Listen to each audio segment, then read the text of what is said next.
మరి వాళ్ళు ఏదో కొత్తగా వచ్చినట్లు జోడు మీరు రాజకీయం చేస్తున్న తప్ప ఏం చేయరు. మరి రాష్ట్రంలో పరిస్థితి చూస్తుంటే మనకు చాలా బాగా అనిపిస్తూ ఉంది. మనం నోటిఫికేషన్ ఉద్యోగాలు వాళ్ళు ఆర్డర్ ఇచ్చి మేము ఉద్యోగాలు ఇచ్చినామని చెప్తున్నారు. ఎక్కడ కూడా కొత్త ఇండస్ట్రీ వచ్చేటట్టు లేదు, కొత్త ఐటీ కంపెనీ వచ్చేటట్టు లేదు. కేటీఆర్ గారు విదేశ ప్రకటన ఏంటంటే ఒక్కొక్క రోజు 2000 ఉద్యోగాలు, 3000 ఉద్యోగాలు, 1,00,000 కోట్లు, 50,000 కోట్లు, 10,000 కోట్లు అని చెప్పి పోయినప్పుడల్లా వచ్చేటి ప్రతిరోజు ఒక ఇండస్ట్రీ ఓపెన్ అయ్యేది. ఎటు చూసినా సందడి ఉంది. ఈరోజు నల్గొండ చూసినా, సూర్యాపేట చూసినా ఎక్కడి పనులకైనా ఆగిపోయి కష్టాలు అనిపిస్తూ ఉన్నాం. మరి ఈ పరిస్థితులలో మరి మొన్న కొంత నేర్చుకున్నాం ఎంపీ ఎలక్షన్లో, కానీ మళ్ళీ కూడా అక్కడక్కడ మోసపోయిందని తెలుస్తూ ఉంది. ఇంటింటికి బియ్యం పంపి దేవుడే పంపిడు, దేవుడే చెప్పిన టైప్లో క్రియేట్ చేసి ఇంటిని ముందర దేవుడి పేరు రాసి వాళ్ళు ఓట్లు వేసుకొని రేపు తెలంగాణకు కానీ ఎక్కడ వేసే పరిస్థితి లేదు. ఎందుకంటే కింద ఆంధ్రలో జాతీయ వచ్చి పోరాడు.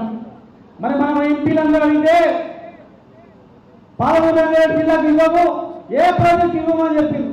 పార్లమెంట్లో చెప్పిన తర్వాత అప్పర్ బద్రాకు పైన కర్ణాటకకు జాతీయ హోదా ఇచ్చారు. అంటే పచ్చి అబద్ధాలతో మోసాలతో ఆ పార్టీ ఉంది. కాంగ్రెస్ పార్టీ అబద్ధాలు చెప్పి రాజకీయం చేస్తూ అధికారంలోకి వచ్చి ఏ ఒక్క హామీ నెరవేర్తారని ఒక్క పిల్లగాని చిన్న పిల్లగాని కూడా నమ్మకం లేదు ఈ హామీ నెరవేర్తారని చెప్పి. ఆ పార్టీలో పెట్టిన నాయకులు కూడా ఆ హామీ నెరవేర్తం లేదు.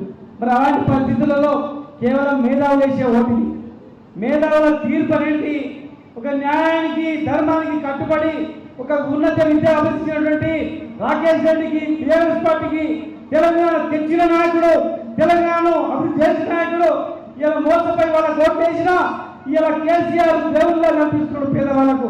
అయ్యా ఇంత గొప్ప పని చేసిరా అని చెప్పేసి.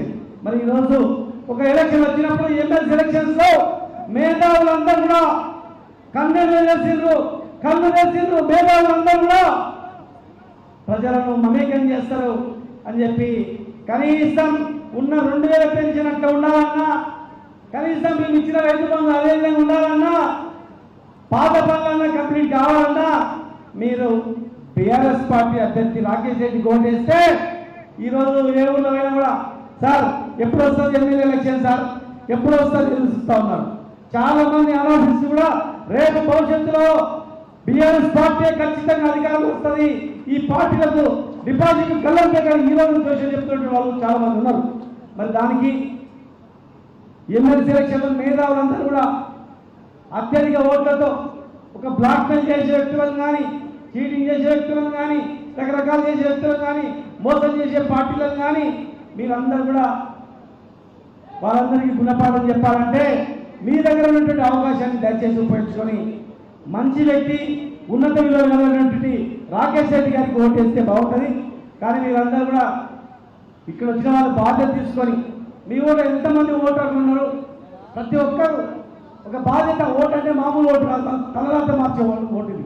కనుక మీరందరూ ప్రతి గ్రామంలో ఓటర్ జాబితా తీసుకొని ప్రతి ఒక్కరికి ఎందుకు రాకేష్ రెడ్డి గారు గెలవాలి, రాకేష్ రెడ్డి గారు గెలిస్తే మరి బీఆర్ఎస్ పార్టీ కానీ, కేసీఆర్ కానీ, తెలంగాణ తెచ్చిన నాయకులు కానీ ఏ రకమైన బలం వస్తుంది.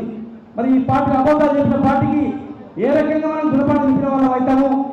ఈరోజు మన గ్రామ పరిస్థితి ఏముంది, మన వ్యవసాయం పరిస్థితి ఏముంది, మన వృత్తుల పరిస్థితి ఏముంది, మన విద్యా వ్యవస్థ ఎట్లా ఉంది, రేపు మనకు ఉద్యోగాలు వస్తాయి రాదా. ఆనాడు గవర్నమెంట్ ఉద్యోగం రాకపోయినా చిన్న బ్యాగ్ తీసుకొని హైదరాబాద్ పోతే మనకు ఉద్యోగాలు దొరికే పరిస్థితి ఉంటే ఇలా పరిస్థితి లేదు. కనుక మేధావులు మీరందరూ కూడా ఖచ్చితంగా అత్యధిక ఓట్లేసి మీరు గెలిపించాలని చెప్పని మరి రూల్ ఆఫ్ రిజర్వేషన్ అన్నారు, మీకు గుర్తుందా లేదు. బీసీ జనగణన అన్నారు, ఉందా జనగణన? ఉందా? బీసీ జనగణన లేదు, కేంద్రంలో బీసీ మంత్రిత్వ శాఖ లేదు, అడిగేటోడు లేడు. సో ప్రభుత్వం ఉన్నప్పుడు మరి కేసీఆర్ గారి నాయకత్వంలో సోషల్ వెల్ఫేర్ హాస్టల్ అంటే ఏ ఎమ్మెల్యే వీటిలో పోయినా మంత్రి పోయినా నాకు సీట్ కావాలంటుంది. మరి మీరు చిన్న ఉన్నప్పుడు ఎవరైనా లొడి చేస్తే మీరు తీసుకుపోయి హాస్టల్ వాడేసారని అని చెప్తుంది. అంటే తిరగరాజు చరిత్ర. కనుక దయచేసి మీరందరూ కూడా మళ్ళొకసారి మీ చేతులెత్తి నమస్కారం చేస్తున్నా. మీరు బాధ్యత తీసుకొని మీ కర్తవ్యంగా రాకేష్ రెడ్డి గారిని అత్యధిక మెజార్టీతో గెలిపించాలని